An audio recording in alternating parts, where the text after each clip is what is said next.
Den lille bevægelsesserie, vi skal lave nu, den er sådan lidt mere styrkepræget. Der bliver noget mere at bære på armene mere. Men selvom vi laver styrketræning, så stadigvæk at have den intention, at det er opmærksomt, at det er med opmærksomhed på åndedrættet, at det er med opmærksomhed på hele kroppen, så hellere langsommere og færre gentagelser med mere opmærksomhed, end at tonse igennem for at få sved på panden. Så jeg viser det ret langsomt, og så kan I sig selv, man sådan får en fornemmelse af, når det er det her, vi laver, så kan I selv styre, hvordan tempoet skal være. Og det er ikke nemmere at gøre tingene langsomt. Det er hårdere, det er mere udfordrende for musklerne at arbejde langsommere. Så vi starter liggende, og så bevæger vi os derfra. Vi skal lave alt muligt forskelligt, hvis der er noget, I har det sådan, det der, det kan jeg ikke.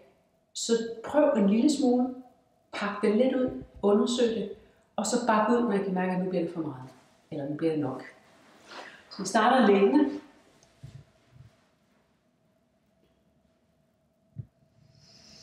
Som altid, så er det godt lige at lande først, og mærke, at kroppen er båret i jorden. Vi finder den rette balance imellem at gøre og lytte. Og også anerkende, hvordan er det lige nu. Hvordan er det i det indre landskab. Hvordan er det at være dig lige nu her.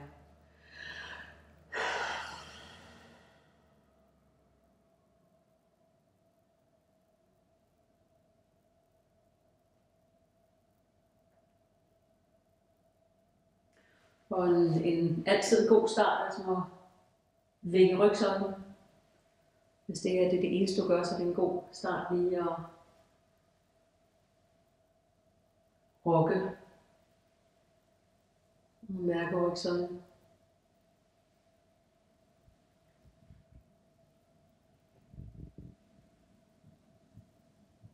Hvordan er kroppens tilstand i dag? Hvad mærker du? Hvad bliver du opmærksom på?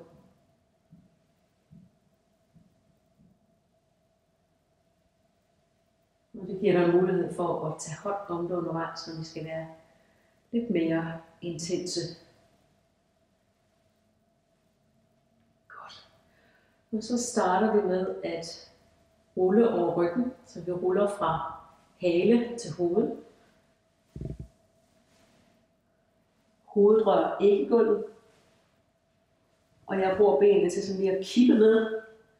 Men det behøver man ikke. Det kan også være, at du bare ruller ned og ruller op, eller der er et lille kip her også.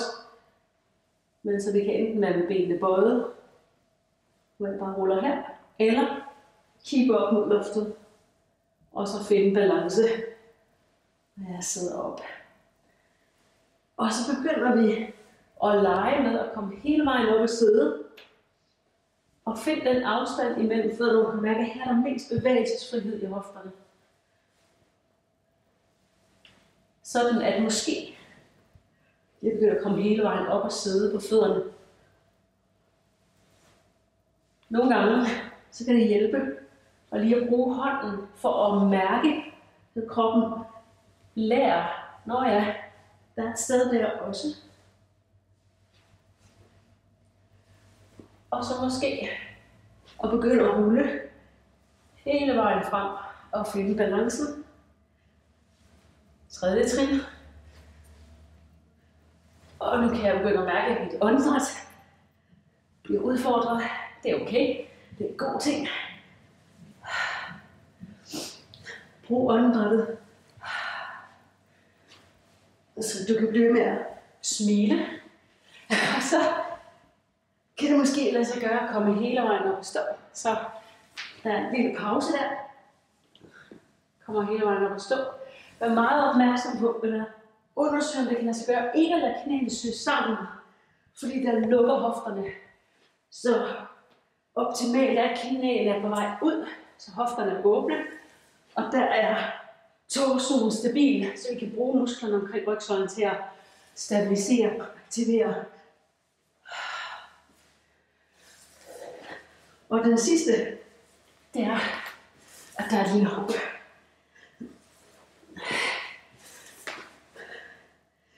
Så at til sidst, det kommer fra jorden, så det er ikke overkroppen, der hopper. Det er benene, der presser ned i underlaget. Så det kommer herfra op på tæer. Nu er vi ved at få nok.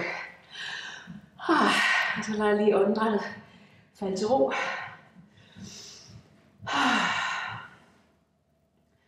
Jeg mærker, hvordan hjertet er i gang, åndedrættet er i gang.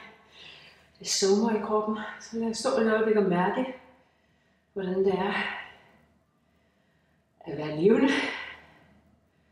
God kontakt mellem fødder og underlag. Og så gør vi det, at vi ruller til underlaget. Vi slikker hovedet, armene, skuldrene og ruller hele vejen ned. Det er en rigtig god idé at bøje benene på vejen ned, så at overkroppen kan hænge på bækkenet. Og når jeg så er hernede, så begynder jeg at gå frem, indtil jeg kommer frem i en planke. Jeg gør det stille og roligt, tager mig tid, og så går jeg tilbage igen. Hele vejen frem, og hele vejen tilbage hænger. Og sammen igen. Og hvis man vil gøre det lidt mere interessant, tænk på at stabilisere skulderbladet, så at skuldrene ikke er oppe og albuen ud til siden, men at albuen er inde, og skulderbladet hænger sammen med kroppen. Hvis man gør det lidt mere interessant, så kan man gå lidt længere frem end en planke, men hele tiden tænke skuldrene ned, så at skuldrene stabiliserer. Og tænk på at samle forsiden, så at musklerne omkring rygsøjlen kan stabilisere.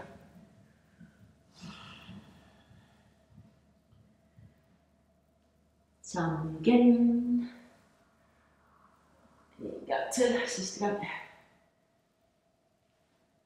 Så langt frem som nu kan lade sig gøre. Lege med positioner. Og hele vejen tilbage. Hver gang du er her, hvor du hænger, mærk at du kan slippe hovedet helt, så nakken er fri.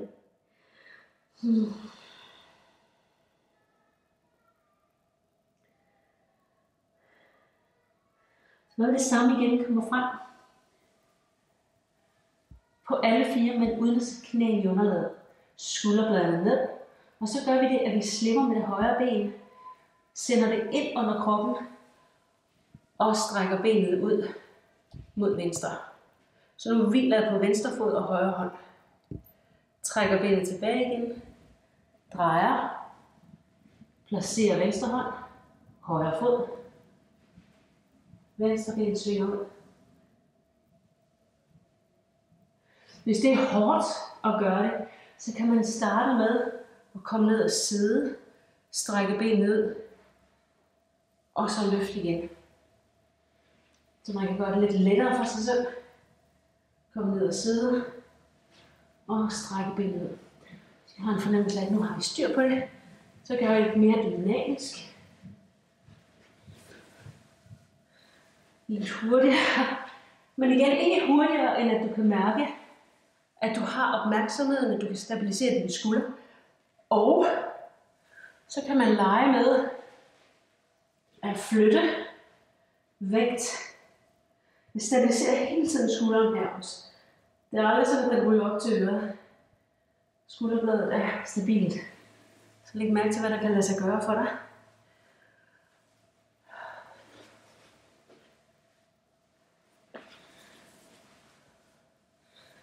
Og sidste gang. Og kommer tilbage på alle fire. Og lige ryster hænderne ud. Hvis man er uvant, og jeg har meget vægt på hænderne, så kan det godt være udfordrende. Så herfra, så kommer vi igen frem på alle fire.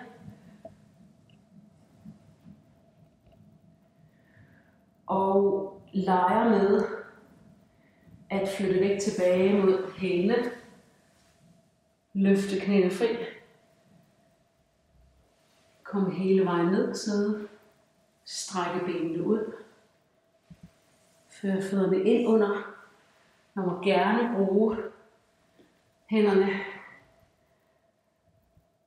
Så herfra, nu klodset af det, Løfter knæene fri. Sidder tilbage mod hælene.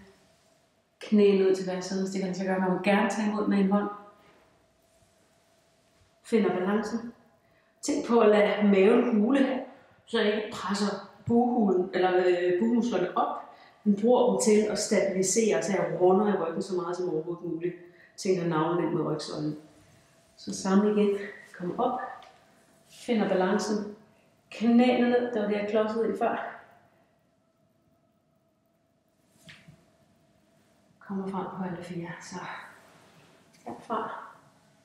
Læner tilbage. Knæene fri. Flytter vægt. Balance.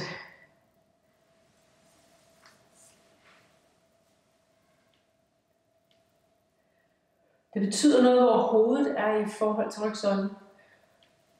Så når jeg er på vej tilbage her, så læner jeg mig frem, fordi så holder jeg imod med min vægt. Og her, så ikke for meget ind her. Så er nakken lukket på forsiden. Man har en lille smule løftet, men heller ikke der, hvor du taber hovedet, for det bliver rigtig hårdt for nakkemusklerne. Og når du er på vej frem her, læner dig frem. Og når jeg så sænker knæene sammen igen, jeg laver modvægt af min overkrop, og hovedet er en stor del af min overkrop, det vejer meget. Den her kloge hjerne. Så hvis jeg er på vej ned, og hovedet er fremme, så giver det meget vægt frem efter. Så på vej frem, hovedet, overkroppen tilbage, tænker navlen ind mod rygsøjlen, så jeg stabiliserer, lander, kommer frem på alle fire, banker til en øjeblik.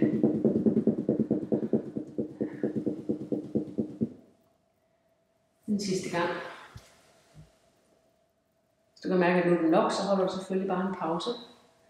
Og denne gang, så gør vi det, at vi finder balancen i sådan en halv bådstilling med knæene bøjet og fødderne foran ansigtet, så jeg kan kigge på min tær. Og så gør jeg det, at jeg enten støtter bag ved knæene og løfter brystkassen en lille smule der, eller hvis det kan lade sig gøre uden, og så langsomt og sejt, så det kan lade sig gøre at sende fødderne væk. Så det kan også være, at du skal holde, men så jeg arbejder på at strække benene. Det er ikke alt afgørende at strække benene. Det alt afgørende det er at holde brystkassen løftet, så at lænden runder, men brystkassen er løftet. Og en sidste gang. Og slipper fødderne ned. Og så kombinerer vi de to, og det er en hård øvelse. Den er meget udfordrende. Så læg mærke til, om du kan gøre det, eller om du har brug for at hvile lidt. Men imellem måske gøre det én gang. Så vi læner os tilbage. Det var det, vi gjorde før, da vi rullede. Eller vi tog kom hele vejen fra knæene og så op. Og så kommer vi op her, samler og sænker. Hele tiden navlen ind mod rygsøjlen. Jeg hører, at det er svært for mig at tale. Samtidig hele vejen rundt. Det er udfordrende for hofterne, samtidig så er det også meget styrkende for hofteledene. Anden vej rundt. Nu er det lige ved, at jeg ikke kan smile længere. Og slip det. Nu kan man mærke, at forsiden har været aktiveret. Læner tilbage, hænderne bag ved brystkassen, ikke for tæt sammen. Der skal være plads til skulderbladene, så skulderbladene stadigvæk er bredt ud. Bøjer lige albuerne, og så herfra forlænger forsiden, så tænker brystbenet frem og op. Trækker det væk fra kønsbenet. Og så du kan aktivere forsiden af lårene ved at tænke bagsiden af lårene ned i underlaget. Og hvis det kan lade sig gøre her, kun hvis det kan lade sig gøre, så løfte fri. Og så spidser jeg tæerne, fordi det hjælper med at få fat på musklerne bagsiden. Og slipper ned igen. Frem, jeg ryster hænderne ud. Og benene op. Kommer frem, man kan også bruge en hånd. Meget okay. Godt, og så skal vi kravle lidt. Og vi gør det på den måde, at vi kravler på hænder og fødder. Så jeg løfter mine knæ fri underlaget, og bare lige så forsigtigt og med opmærksomhed begynder at kravle rundt. I starten så gør vi det, at hvis man bare sætter en hånd og en fod, og så ser vi, det kan lade sig gøre at løfte og sætte hånd og fod samtidig. Det gør jeg ikke særlig godt.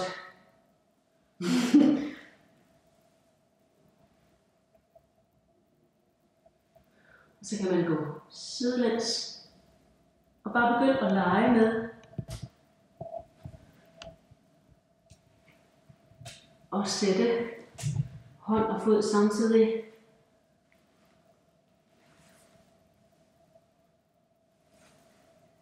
Øps. Så hele tiden krydser over.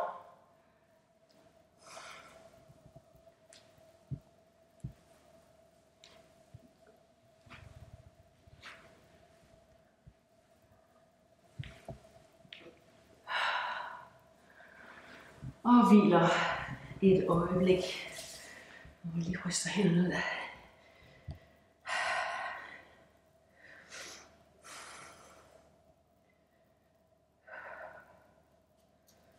Godt. Så vi skal kravle på en måde mere til at starte med, og så kan det være, at vi bygger på et senere tidspunkt. Men så i den her, der er det hænder og fødder. Lad os lave to andre måder at kravle på. Så den ene, den ser sådan her ud. Hænder og fødder.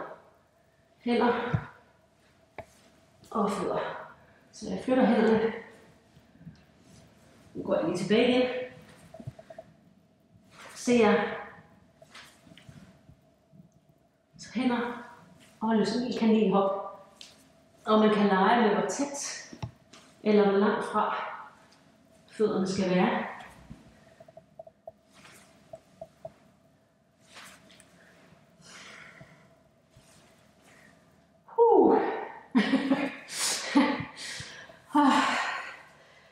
Og hold en lille pause, inden du er helt død. Og den sidste,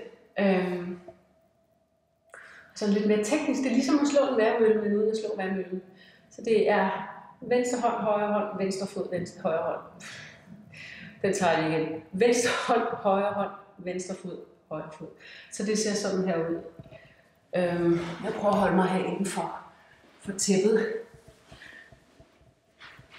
Så jeg sætter min venstre hånd, højre hånd, slipper jorden et øjeblik med fødderne. Så venstre hånd, højre hånd. Og den anden vej selvfølgelig. Højre og venstre. Så bare tjek dig selv. Fordi specielt så kan den ene side være lidt lumsk. Jeg har altid en side, som er lidt mindre motorisk dygtig. Så læg mærke til venstre, højre, venstre, højre. Jeg kan ikke gøre det her i slow motion. Højre, venstre, højre, venstre.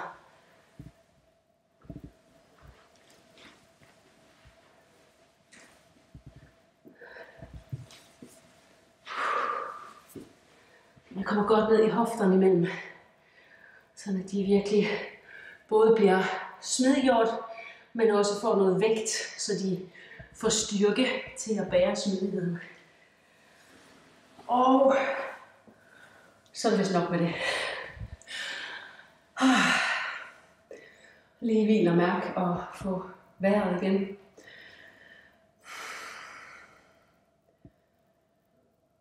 Mærk dit åndedræt falde til ro, mærk hjertet falde til ro. Mærk på i kroppen, du føler liv. Og sådan nogle nye steder, som lige pludselig bliver, som lige pludselig vågner op, når vi laver nogle bevægelsesmønstre, vi ikke er vant til.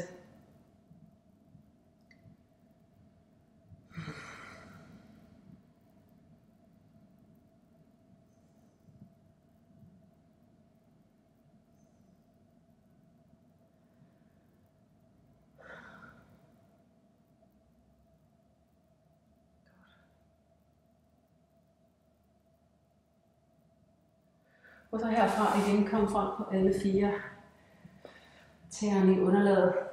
Og herfra så kommer vi ind i en planke. Så strækker benene ud og holder planken. Sørg for at presse fra med armene, så du arbejder mod at strække albuerne helt uden at låse dem. Jeg kan ikke låse dem, men nogen af jer kan, det ved jeg. Lang nakke. Og se hvordan det er at stå her i et øjeblik.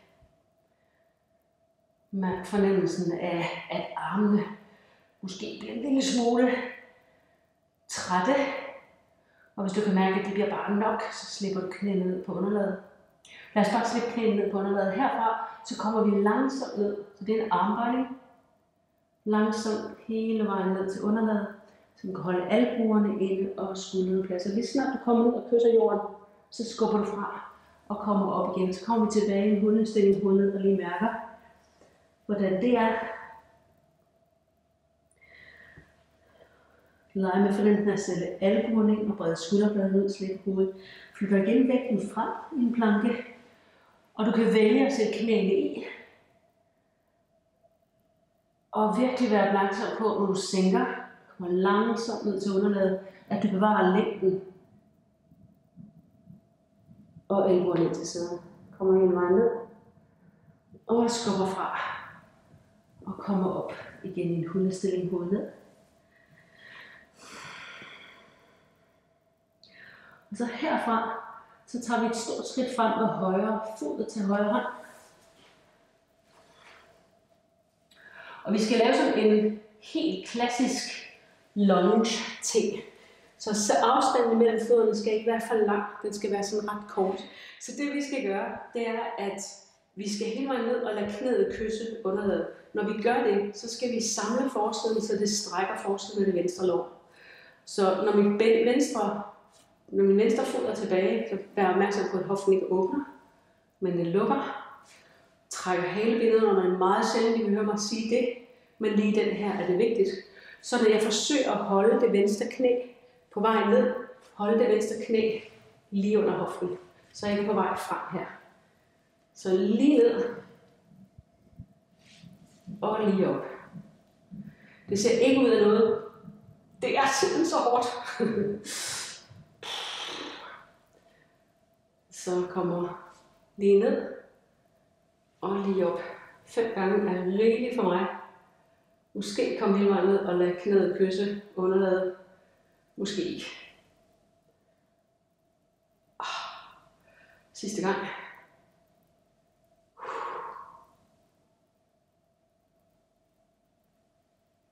Godt. Og det er virkelig, som man siger på engelsk, the devil is in the detail. Det betyder noget, hvordan vi retter kroppen ind her, fordi hvis vi gør det forkert, hvis vi gør det anderledes end det er, som meget ofte, så vi hører mig sige, at rette ind og finde det rigtige sted. Men sådan en som den her, den er meget præcision. At når kroppen er rettet på den rigtige måde, så får man fat i de rigtige muskler, så er det bare totalt intensivt. Så herfra kommer hele vejen ned, så kender vi underlaget. Træder højre fod tilbage til venstre fod og lige spacerer lidt, lige mærke.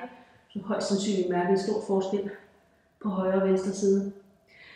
Og så gør vi det samme til den anden side, så venstre fod frem. Ikke for langt, ikke for stor afstand mellem fødderne. Cirka hoftebredde imellem dem. Igen, ind med bagdelen. Så forsiden har fat. Så låser jeg ligesom musklerne omkring, så er det de muskler, der får lov til at strække sig, når jeg har stabiliseret musklerne omkring. Så langsomt ned. Og op igen.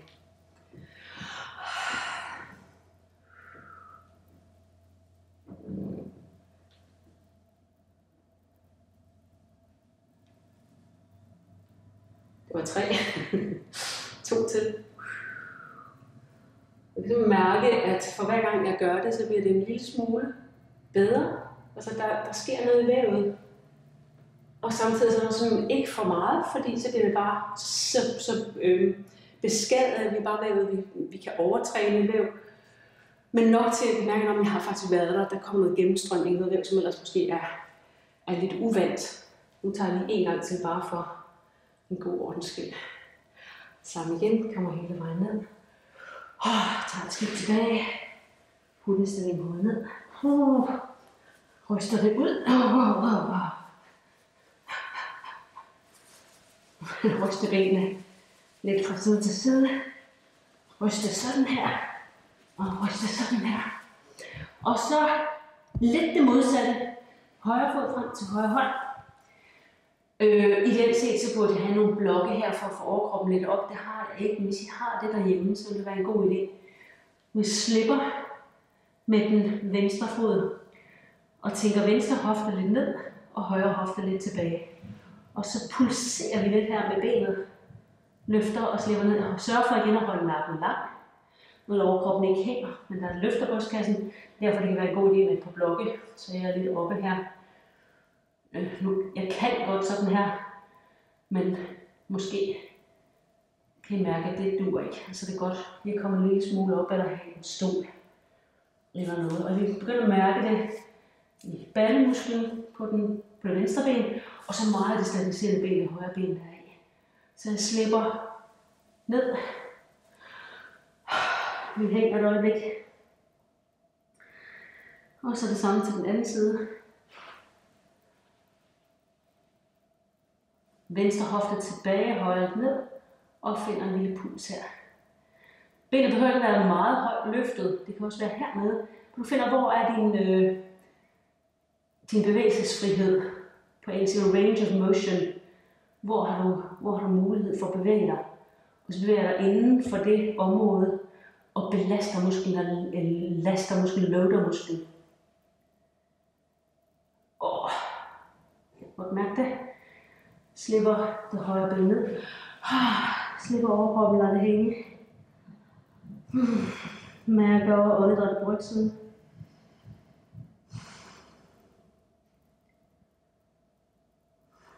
Og herfra sætter hænderne nedad og går benene tilbage. Slipper knæene ned. Hviler tilbage mod underbenene. Et øjeblik. Lader kroppen lande, lader opmærksomheden lande.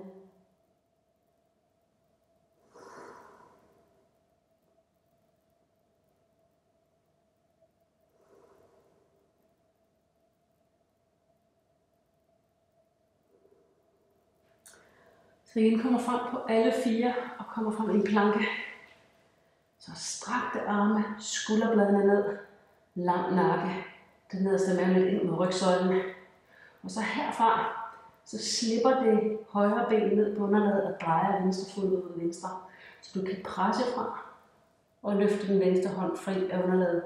Den højre skulder, det er dødvigtigt her, at den er stabil, at den ikke ryger frem her. Men skulderbladet er på vej ned ad ryggen, så at kravebenene er åbne. Og herfra, hvis det kan lade sig gøre, lad den venstre skulder løfte sig både højre og venstre skulderblad bredt ud. Lang nakke. Og så selv det kan lade sig gøre herfra, at løfte det venstre ben fri af underlaget. Og lige mærke, hvordan det er. Og så slip det venstre ben ned, og så det kan lade sig gøre at løfte det højre ben fri af underlaget. Lige stå her et øjeblik og mærke, hvad det er for nogle muskler, du bruger. Slip det højre ben ned. Og så viser jeg min pæne side, sammen til den anden side. Skulderbladet på plads. Løfte, brede skulderbladet ud, brede kravbenet ud. Se, hvordan det er her. Og så løfte det yderste ben. Så du kan få en fornemmelse af, at højre side af kroppen her, den trækker sig en lille smule sammen. Så mærk det sådan på ydersiden af ballen. Og så slip benene ned og sammen. Løfte. Virkelig vigtigt at stabilisere den skulder, der bærer. Pres underlaget væk. Og slipper ned igen. Og kommer tilbage og sidder med underbenet. Så fletter fingrene. Og så lige lave sådan en bølge for håndledene. Meget rar.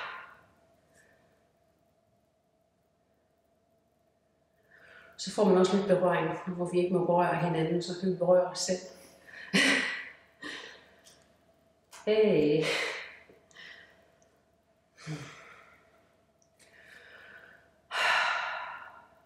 Igen lad åndedrættet falde til ro.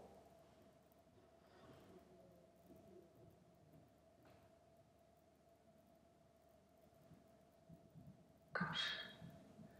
Og så herfra, så lidt ligesom vi gjorde før, sæt tæerne i underlaget, læn dig tilbage, hente knæene. Hvis det er svært, så brug hænderne i underlaget til at komme fri. Find balancen. Lad sædet se tilbage mod underlaget. Knæ ud igen. Tag imod med en arm, en hånd, hvis det er nødvendigt. Og kom hele vejen ned og sædet. Og så kommer vi hele vejen ned, ligger og slutter af med at rokke igen. Fra side til side og lige mærke, hvordan er det nu, hvordan er rigets tilstand. Hvor mærker jeg, at vævet er levende. Hvordan er kontakten til jorden?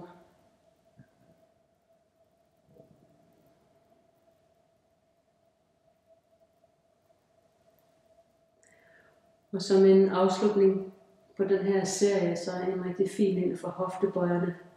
Psoasmuskel, som er den muskel, som forbinder det øverste rygsøjlen lige omkring brystbenet, lige omkring hjertet, med inderlårene, som trækker kroppen sammen, og som også er den muskel, der er aktiveret, når vi går og løber. Så den her den er sådan en øvelse, der hjælper med at forbinde de to sider og at stabilisere. Så vi presser fodsålerne sammen, løfter bækkenet fri med underlaget, og lad være med at løfte mere, end du kan mærke, at skulderbladet stadigvæk har kontakt med underlaget her, så hele det øverste torso hviler på jorden, og armene er med til at skabe en god base for kroppen. Og så gør vi det, at vi hælder bækkenet fra side til side. Ikke mere, end du kan mærke, at det modsatte skulderblad stadigvæk har en god kontakt til jorden. Så stille og roligt. Hvis det føles rart at dreje hovedet modsat. Lidt det samme mønster, som man ligger og rokker fra knæene fra side til side. Så tillad hovedet at dreje. Men vær meget opmærksom på, at skuldrene ikke begynder at løfte sig, ikke begynder at lave noget kompensation der. Stop op i midten. Og se om det kan lade sig gøre at løfte bækkenet lidt højere, uden at skulderbladet løfter. Så du kan mærke, at dine ballemuskler bliver aktive. Og måske mærker du også, at bækkenet begynder at stå og hoppe lidt. Det er de store muskler, som er sådan, hvad i alverden har du gang i? Hvad er det, du beder os om?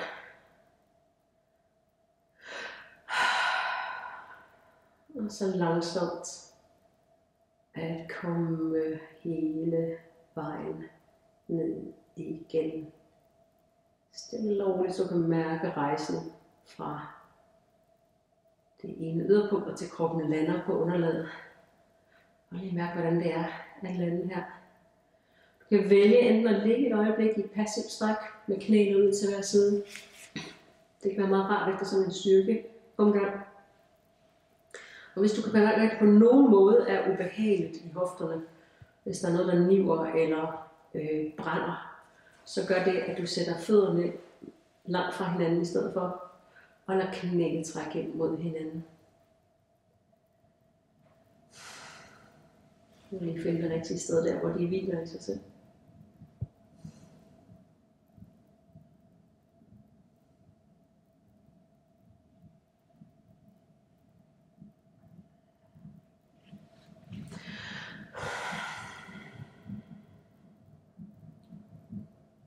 Så strækker vi benene ud og lader kroppen blive stille.